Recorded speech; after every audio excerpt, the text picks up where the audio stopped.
অন্তর্বর্তীকালীন সরকারের আমলে আমরা যে প্রত্যাশা ছিলাম, সেই প্রত্যাশা কিন্তু অন্তর্বর্তীকালীন সরকার মানুষের প্রত্যাশা পূরণ করতে পারেনি। এই যে আপনারা যে উম, বুক পেতে দিয়ে একটা নতুন বাংলাদেশের আশায় বা একটা স্বপ্ন পূরণের আশায় যে আপনারা আন্দোলন সংগ্রাম করেছেন, তার কতটুকু পূর্ণ হয়েছে?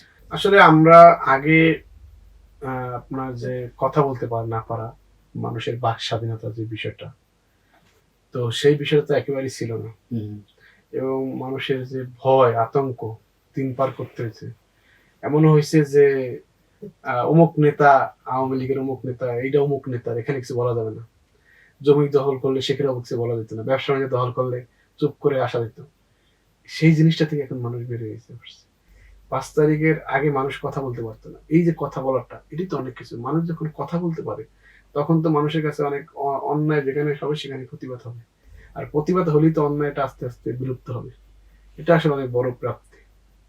পরিবর্তনের আরো আরো কিছু তো থাকতে পারে, যেমন আহ, সরকার কাঠামো বলেন বা সমাজ পরিচালনা বলেন বা আপনি এই যে চাঁদাবাজি বলেন, এগুলা কি দূর হয়েছে?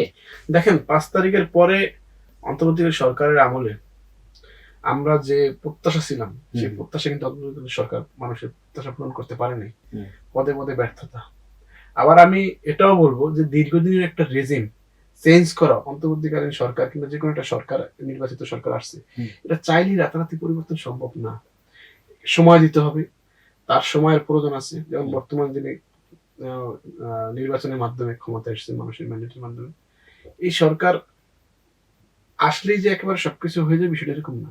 সময়ের পরিবর্তন করতে হবে। আমাদের নিজেদের পরিবর্তন করতে হবে। আমরা আমাদের নিজেদের পরিবর্তন না করে যদি সরকারকে দায় দেই বা সরকারকে দোষারোপ করি, তাহলে তো পরিবর্তন হবে না। আগে আমাদের নিজেদের পরিবর্তন করতে হবে।